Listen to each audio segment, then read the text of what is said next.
Hello, Omokoroa. I'm Teresa Sage. I'm one of the volunteers of In It Together of Omokoroa. Just wanted to post online that we now have just been in lockdown for 2 weeks. That will mean that for a lot of us that our lives have changed dramatically in the last 2 weeks, and possibly another 2 weeks, maybe longer, we don't know, depending on what the government says. I've been in a situation that no one has really ever experienced before.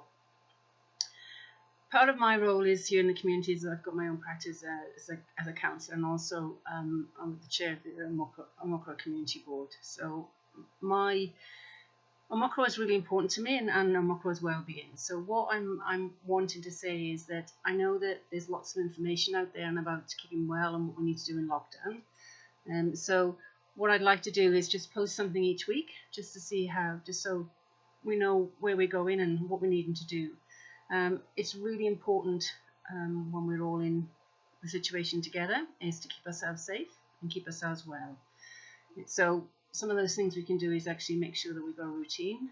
A lot of us would have been thinking the last 2 weeks a bit like a holiday, and would have been doing things in holiday mode. And as we now go on to another few weeks, that holiday mode will start to feel a bit different, and the normal things we could have done before won't be available. So it's about looking after ourselves, keeping well, keeping our routine, eating well, doing some exercise when we can, and trying to manage our little bubbles that we're all in. For me, my bubble has become very, very small. My husband and I are still working. I'm working from home. My husband Derek actually has to go in each day into the hospital because of his role in the emergency department. And I have my daughter here at home with me who is trying to do her online nursing study and has been finding great difficulty in that because obviously she doesn't have the social contact that she would have normally. I have two of my boys. One's in Dunedin, the other one's in Welcome Bay. And I last seen my eldest the day before the lockdown, and I haven't seen my youngest since January, and not sure when I'm going to get to see him again. So we are all in this together. We're all experiencing different things. For me, my work has changed very differently, and I'm having to work in a very different way. And I'm very much aware that people may be panicking and people may be worrying. If we just follow the guidelines, what the government's saying, and just carry on and making sure we keep our hygiene levels up and stay in our own bubbles, we'll get out of this a lot better than the rest of the world has. So what I want to say is just look after yourselves. We are here as a group to look after you. Our group will be helping out with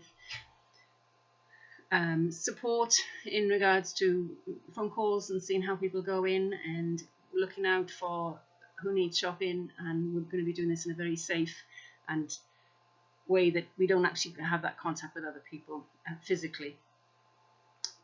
I will continue to post each week and see how we're doing. As we go into week 3, things will become very different because the reality starts sinking in and moods may drop. Just be aware of this and remember to just look after yourselves, look out for the vulnerable, especially those in your family you may have concerns about before, and just touch bases with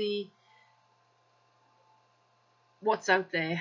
There's the 137 number that is actually there. Hang on. Yep, 1737. So this is the number that you can call and you can text. The crisis line will still be online, but if you're feeling a bit low, a bit down, or you're not sure, just find someone you can phone or talk to, and just be aware that everyone's feeling very similar. So I'm not going to look out after yourselves. We're actually all in this together, and we are looking out for you as well. Thank you.